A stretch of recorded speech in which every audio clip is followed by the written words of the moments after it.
Le trailer du prochain Disney est sorti. Il s'agit de La Petite Sirène. Et un peu comme tous les Disney en ce moment, ces derniers temps, eh bien, ils divisent. On voit ça ensemble.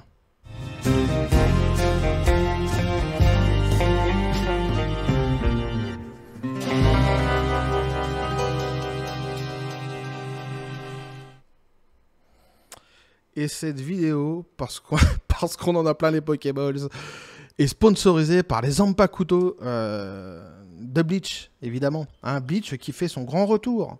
Bleach qui avait depuis plusieurs années déjà été... Le manga avait été mis en pause par le mangaka. Et les dessins animés, en tous les cas, l'anime revient, je crois que c'est le mois prochain d'ailleurs, qui va être diffusé en France. Les nouveaux épisodes que moi j'attendais tant, parce que c'est un des mangas que j'aime le plus. Et pour la petite anecdote, hein, qui n'a absolument donc rien à voir avec cette vidéo, par le passé avec mes frangins, on avait monté une guilde dans un jeu de Space Opera Online, et on l'avait monté sous la forme des divisions en fait dans Bleach, avec chaque capitaine, chaque division, etc., etc. Ça nous avait permis de recruter énormément de personnes parce que chacun allait au capitaine qu'il préférait, etc. Enfin bref, c'était tout un système, et on avait réussi à être une des meilleures guildes, si ce n'est peut-être même à un moment donné la meilleure guilde d'Europe sur un jeu en ligne, et c'était donc un space opéra pour les plus vieux, c'était Freelancer. Je sais pas si vous connaissez, mais c'était un jeu que moi j'ai beaucoup aimé, et donc que j'ai beaucoup poncé aussi avec mes frangins.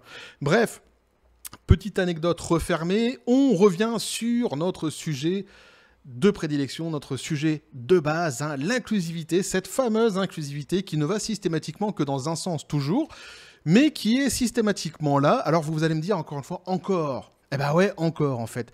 Et tant que ça continuera, eh bien moi aussi je continuerai de mon côté à le dire parce que ça me saoule et que j'aime bien mettre en avant les absurdités de notre époque. Et d'ailleurs, en parlant d'absurdités de notre époque, on va faire quelque chose que j'aime bien, c'est-à-dire qu'on va d'abord lire comment je pourrais dire, un article qui nous décrit un petit peu donc le prochain Petite Sirène. Et puis après on ira voir un petit peu le traitement médiatique, qui, vous le devinez, est systématiquement le même, mais vous allez voir en fait, parce que je le fais à chaque fois exprès de le relever, parce que pour bien comprendre qu'on n'est pas dans... C'est pas une paranoïa que de dire ça en fait. On peut le prouver en fait, ça se prouve. Les théories que je sors, à chaque fois je les prouve. Et en vous montrant les articles, ça vous permet de voir qu'à chaque fois, systématiquement, c'est à chaque fois la même technique qui est utilisée pour disqualifier ceux qui pourraient critiquer. Et puis on ira voir après quelques tweets, hein, de certaines personnes pour voir un peu ce que tout le monde en pense. Je vais essayer de vous montrer aussi le trailer en question. Grâce à mon nouveau petit micro, peut-être que vous allez l'entendre. J'ai fait des tests, normalement vous allez l'entendre assez bien. Donc on verra ça. Et donc, hein, notre histoire d'inclusivité qui ne va systématiquement que dans un sens. Petit café les copains. Donc on nous dit Disney, la nouvelle Petite Sirène, dévoile sa première bande-annonce. Donc les premières images du remake en live-action très attendues de la Petite Sirène ont été dévoilées à l'Expo D23 de Disney, révélant Halle Bailey, je la connaissais pas, pardon si j'écorche son nom, dans le rôle donc emblématique d'Ariel. Et donc on va essayer de mater le trailer ensemble, je vais vous le montrer, et pour ce faire je vais tourner mon super micro, technique du micro retourné, pour le mettre du côté des enceintes pour que vous puissiez bien entendre le délire.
technique du du retournement de micro que tout Hollywood m'envie. Hein.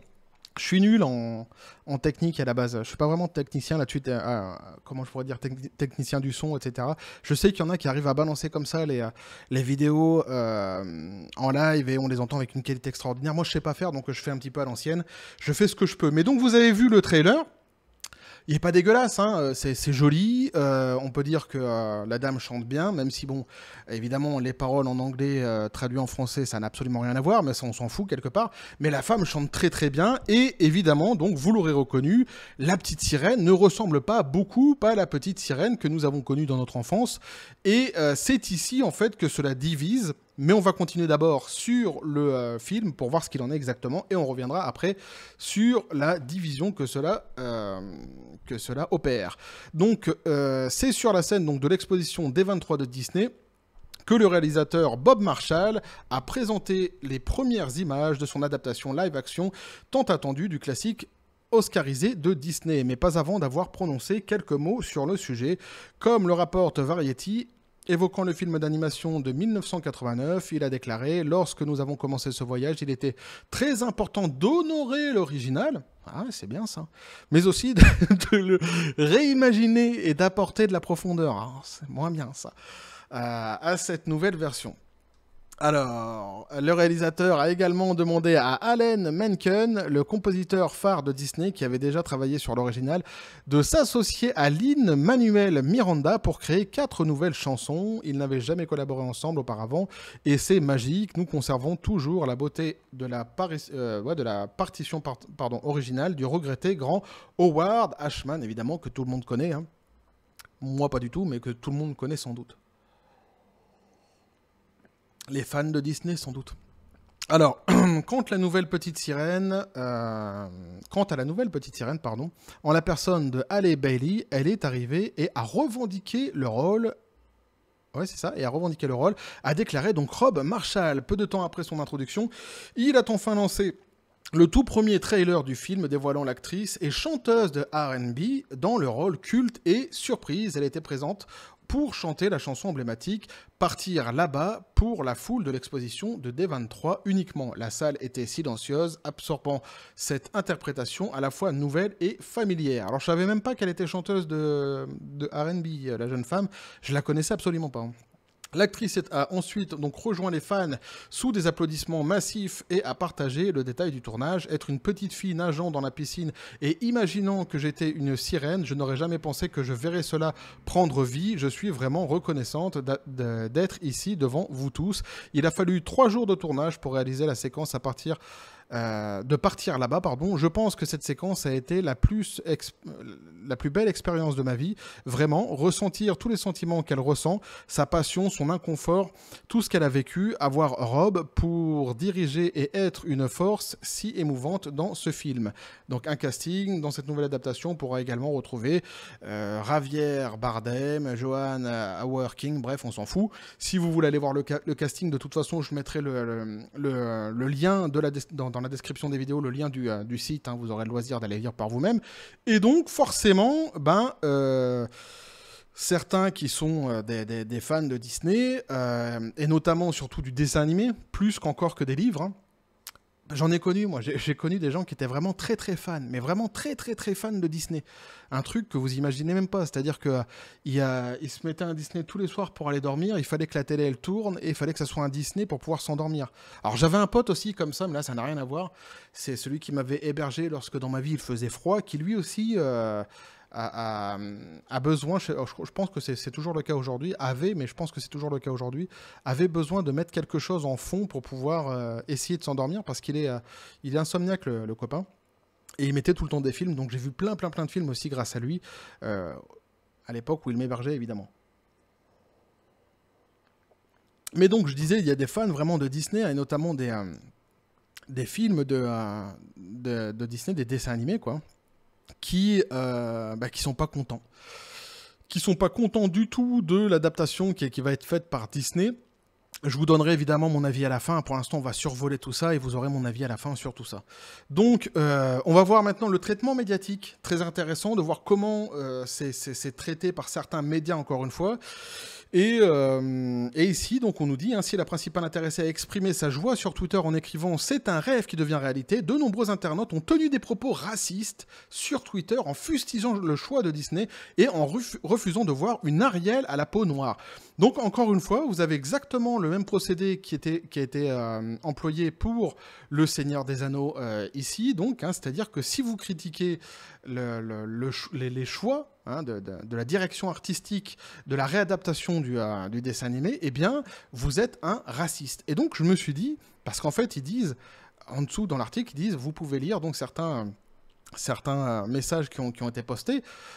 Donc je me suis dit, ça va être vraiment à mon avis, s'ils disent ça, ça doit être vraiment des messages hardcore, ce qui est tout à fait possible, parce que des racistes, il y en a aussi, faut pas se leurrer.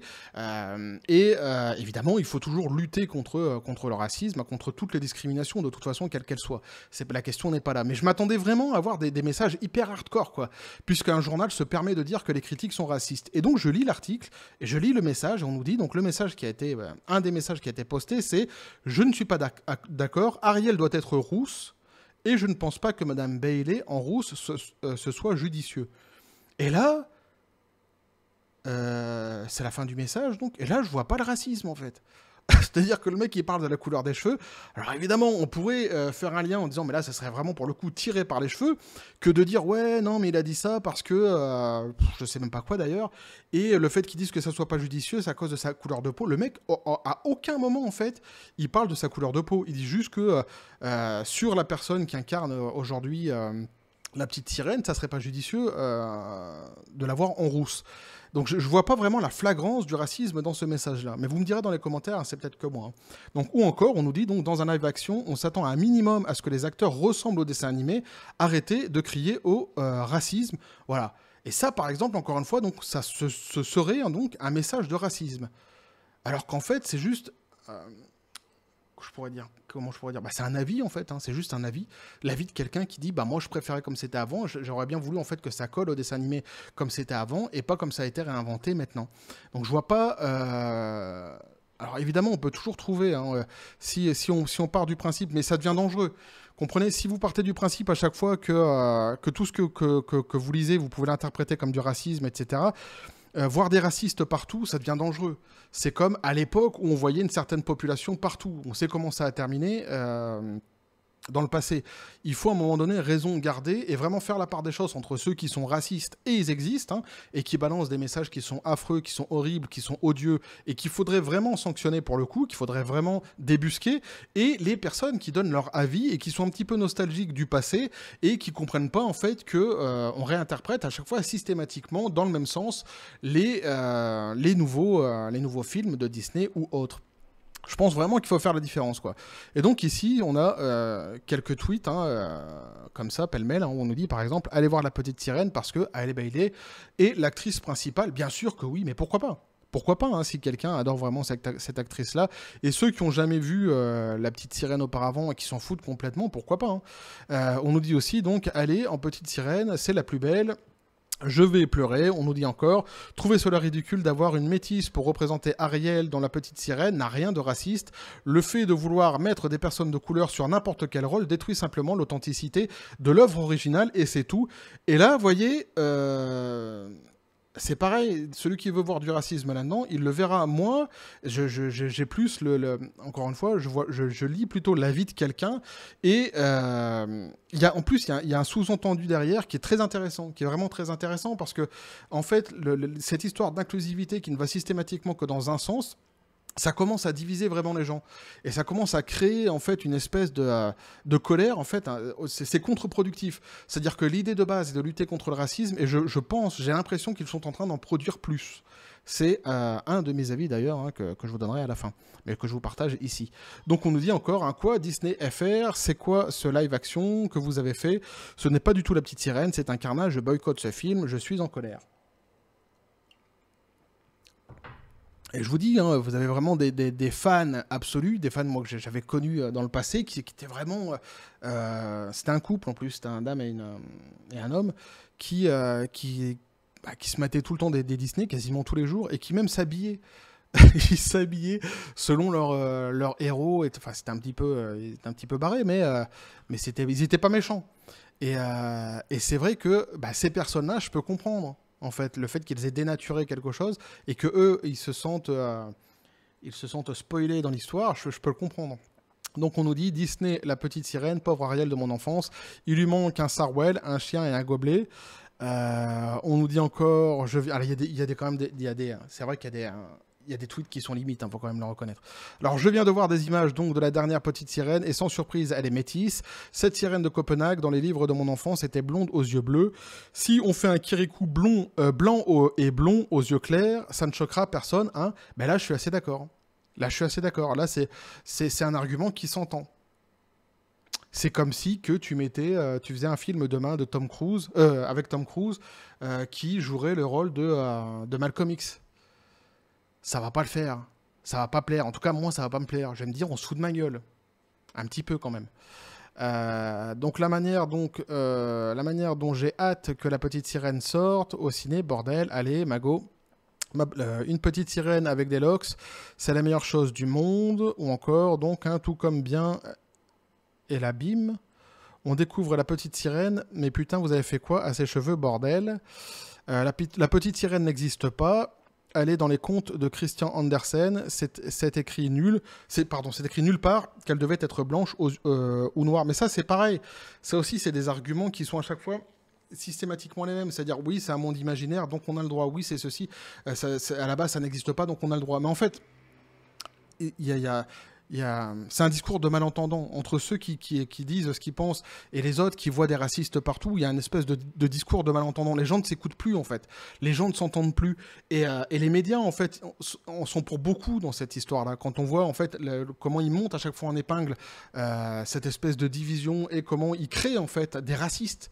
Ils créent du racisme et ils créent des racistes. Et on se rend compte à la fin qu'en fait, les gens ne s'écoutent plus, les gens ne s'entendent plus. Et ça part vraiment dans des dérives et dans des délires. Je dis encore une fois, je dis pas qu'il n'y a pas des racistes dans l'histoire. Et c'est pas du tout ce que je dis. Faut bien comprendre mon idée.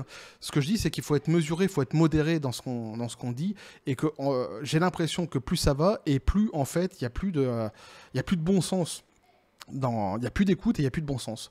Donc on nous dit, mais bordel, donc on n'a rien contre le métissage, tout ça c'est normal.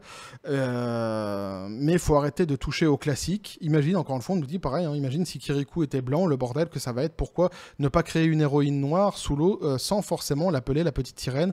Je sais pas, voilà. Donc quelqu'un qui dit en fait, pourquoi vous créez pas tout simplement votre dessin animé? Je vais arrêter là les tweets parce qu'après, si vous voulez aller les lire tous, n'hésitez pas. Encore une fois, je vous le dis, c'est dans la description des vidéos, donc il y a pas de souci. Mais encore une fois, en fait, quelqu'un qui nous dit un argument qu'on entend souvent d'ailleurs, et pas uniquement sur ce dessin animé-là, ou plutôt sur ce film, du coup, sur cette adaptation. Mais un argument qu'on nous dit à chaque fois, c'est pourquoi vous créez pas votre propre série, votre propre film, vous l'appelez pas la petite sirène et vous créez un nouveau personnage et ça sera très bien, ça sera même super, ça pourra même trouver son public. Alors non, ils ne le font pas. Et non, ils ne le feront pas, ça c'est mon avis à moi. Pourquoi? Parce qu'ils prennent toujours en fait un héros ou une histoire qui a un écho positif dans la population pour pouvoir justement le travestir à leur idée et à leur idéologie. De manière à ce que ça puisse, 1, fonctionner, 2, choquer, 3, que ça puisse justement créer une espèce de division comme ça et donc de désigner à la vindicte ceux qui pourraient critiquer comme des racistes jusqu'à finir par réussir en fait à éteindre le feu, c'est ce qu'ils souhaitent, à faire taire vraiment toute critique et que par soumission, avec le temps, tu finisses par te taire. C'est mon analyse à moi, c'est comme ça que je vois les choses, mais je le pense vraiment. Et en réalité, j'ai presque envie de dire que le temps est en train de me donner raison, parce que c'est un procédé que j'avais déjà relevé dans d'autres vidéos, c'était une théorie que j'avais dans d'autres vidéos, et on remarque en fait que le procédé est systématiquement le même, que les discours sont systématiquement les mêmes. On risque d'avoir encore une fois, d'avoir toute une partie de certains artistes qui vont venir avec des t-shirts, machin, non, racisme, machin, tout ça, pour pouvoir défendre le délire. Vous allez avoir la presse qui va condamner de plus en plus donc les gens qui pourront apporter quelques critiques que ce soit sur le film en les condamnant de racistes, même si c'est étayé, même si t'es noir d'ailleurs. Il y a des gens qui sont sur Twitter, qui sont noirs, qui ont fait des tweets excellents pour expliquer pourquoi, par exemple, dans Le Seigneur des Anneaux, ils n'étaient pas d'accord avec ce qui se passait dans la série. Il est difficile donc du coup de dire que ces gens-là sont des racistes, et pourtant, Et pourtant, ça agace tellement que c'est ou passé sous silence, ou on finit quand même par les traiter de racistes. C'est quand même assez hallucinant. On vit dans une époque de malade, hein, où on est capable de dire à un juif qu'il est antisémite, quoi. C'est à peu près la même démarche, à peu près le même délire. Donc c'est systématiquement le même truc. Moi, mon avis là-dessus, personnellement, je vais vous dire vraiment, sincèrement, je m'en fous. En vrai, je m'en fous. La petite sirène, qu'elle soit noire, qu'elle soit blanche, je m'en fous. Pourvu que l'actrice soit plutôt bonne, en fait, dans ce qu'elle fait, quoi. Elle a l'air en plus de bien chanter. Donc à la base, franchement, sincèrement, je m'en bats les Pokéballs d'une force assez puissante. Je regrette une chose, par contre, je regrette le fait que l'inclusivité n'aille à chaque fois que dans un sens, j'étaye cette façon de penser que j'ai déjà commencé à évoquer dans la vidéo pour que ça soit bien compris. Moi, mon épouse, elle est asiatique, mes enfants sont franco-asiatiques. Je regrette qu'il n'y ait jamais ou très très peu d'asiatiques qui soient représentés. Si vraiment on veut vraiment aller dans l'inclusivité, alors qu'on y aille jusqu'au bout. Mais quand on n'y va pas jusqu'au bout et quand on choisit d'aller que dans un seul sens, forcément ça va créer des clivages, forcément ça va créer une espèce de détestation pour certains et au bout du compte, le plus grave, je pense en tous les cas, c'est que c'est contre-productif pour une cause qui en plus normalement est une cause derrière laquelle on devrait tous être d'accord, c'est-à-dire lutter contre le racisme, qui est une des raisons d'ailleurs pour laquelle moi j'ai quitté la France. Donc je peux vous en parler. C'est une des raisons pour laquelle j'ai quitté la France, concernant justement mes enfants et mon épouse. Alors il y a d'autres raisons, un jour je vous expliquerai un petit peu plus en longueur, mais c'est une des raisons. Et je regrette réellement en fait que ça aille systématiquement toujours dans le même sens, et j'ai du mal à comprendre en fait. En fait, c'est pas que j'ai du mal à comprendre, c'est qu'à un moment donné, on a envie de dire c'est bon, on a compris, quoi. C'est bon, on a compris. En fait, on vous voit, quoi. Faut arrêter de nous dire que c'est nous les paranoïaques. Faut arrêter de nous dire de nous prendre pour des cons. Parce qu'en fait, des vidéos comme ça, j'en sors quasiment toutes les semaines, en vrai, maintenant. C'est un truc de dingue. Ça n'arrête jamais. Et j'aimerais beaucoup, vraiment, même si je suis contre l'inclusivité, parce que je dis que l'inclusivité, à chaque fois, exclut, en réalité. Et le fait de compter des gens par la couleur, de les choisir pour leur couleur, c'est du racisme. Tu peux appeler ça comme tu veux, tu peux appeler ça la diversité, l'inclusivité, tu peux appeler ça comme tu veux, mais c'est quelqu'un qui avait dit ça dernièrement dans les commentaires sous une de mes vidéos, et j'ai trouvé ça très intelligent, qui disait, tu peux appeler ça comme tu veux, c'est du racisme. Choisir des gens pour leur couleur, intégrer des gens, compter les couleurs qu'il y a dans un film, des gens, tu peux appeler ça comme tu veux, c'est du racisme. Voilà, point final. Pour moi, c'est du racisme. Et ça, c'est du racisme qu'il faut combattre. Donc, en face de moi, en fait, j'ai des racistes quelque part. Et ça me gêne. Non seulement, un, j'ai des racistes. Deux, qui emploient des méthodes que je déteste, que je trouve vraiment exécrables, que je pointe du doigt, qui sont alliés en plus avec des médias qui sont très complaisants et très malhonnêtes, très souvent, dont on fait des amalgames énormes, en fait. C'est-à-dire qu'il n'y a plus d'objectivité, on peut plus... il y a celui, effectivement, comme je l'ai dit, vous avez les vrais racistes qu'il faut combattre, mais vous avez aussi tout un panel, tout un paquet de gens, et c'est la grande majorité qui vont exprimer des sentiments, qui vont étayer leurs propos, et qui ne sont pas racistes du tout, mais qui en ont plein le derche, qui veulent retrouver des choses qui sont cohérentes avec des œuvres qu'ils ont aimées, et qui en ont marre, en fait, que ça aille tout le temps dans le même sens. Parce que on peut me dire ce qu'on veut, en ce moment, ça va uniquement, systématiquement, toujours que dans le même sens. Et à la fin, c'est ce que je dis, pour moi en tous les cas, ça reste mon avis, pour moi c'est du racisme. Pour moi, c'est du racisme. Choisir des gens pour leur couleur, les inclure dans quelque chose uniquement sur la base de leur couleur. Alors, ouais, ils vont dire, oui, mais c'est des super acteurs, tout ça. Oui, mais alors ça marche une fois, tu vois. Ça marche 2 fois à la limite, mais pas tout le temps, quoi. Pas tout le temps. L'histoire de oui, on les a choisis sur leur qualité, faut arrêter à un moment donné. C'est-à-dire que, comme je dis, en fait, il y a d'autres ethnies dans le monde qui, sans doute, sont porteurs de très grande qualité en tant qu'acteurs ou actrices et qu'on ne voit pas. Et je trouve ça, pour ma part, justement, moi qui ai justement une épouse asiatique, je trouve ça très dommage de voir que notamment les Asiatiques sont quasiment jamais représentés. C'est peanuts. Donc, le discours de la diversité et de la bien-pensance et des gens qui seraient soi-disant la main sur le cœur et qui seraient ouverts à tout, bah moi je peux pas le gober. Je peux pas le gober. Typiquement, je peux pas le gober. Et en plus, j'apporte les preuves que c'est un mensonge. C'est faux. En tous les cas, dans mes vidéos. Voici donc mon avis. J'espère avoir été assez clair. En gros, Pour la petite sirène, pour le coup de la petite sirène, en vrai, à la base, je m'en fous. Si c'était que ça, si c'était qu'un film comme ça, je m'en fous, quoi. C'est pas très très grave. Ce qui m'énerve, c'est la redondance, l'hypocrisie, la malhonnêteté intellectuelle, les insultes à chaque fois envers ceux qui peuvent critiquer, ceux qui peuvent ne pas aimer, le mal qui est fait au combat contre le racisme, qui est un vrai combat. Et là, c'est un mal énorme, puisqu'ils sont en train d'en créer plus qu'autre chose. Mais ça, évidemment, je vous le dis, c'est mon avis, mais c'est comme ça que je vois les choses. Et malheureusement, c'est ce que je constate. Donc bref, voilà ce que je pouvais vous dire là-dessus, les copains. J'espère que j'aurais été assez clair. Je pense qu'encore une fois, je vais pas me faire beaucoup d'amis chez les imbéciles qui vont pas comprendre ce que je suis en train de dire, mais c'est pas grave. Je suis ce que je suis et je vous dis ce que je pense. En toute honnêteté, hein, je vais pas édulcorer mes propos pour faire plaisir à certaines personnes. C'est pas comme ça que je conçois, en tous les cas, l'idée de mes vidéos. Donc n'hésitez pas à me dire ce que vous en pensez dans les commentaires, à vous abonner si le contenu vous a plu, à lâcher un like, à partager la vidéo, à activer la petite cloche pour les prochaines notifications, les prochaines vidéos qui vont arriver. Vous avez mon Twitter et mon Facebook qui sont dans la description des vidéos, ainsi que tous les articles que je lis à chaque fois, hein, que je mets dans les sources, hein, évidemment.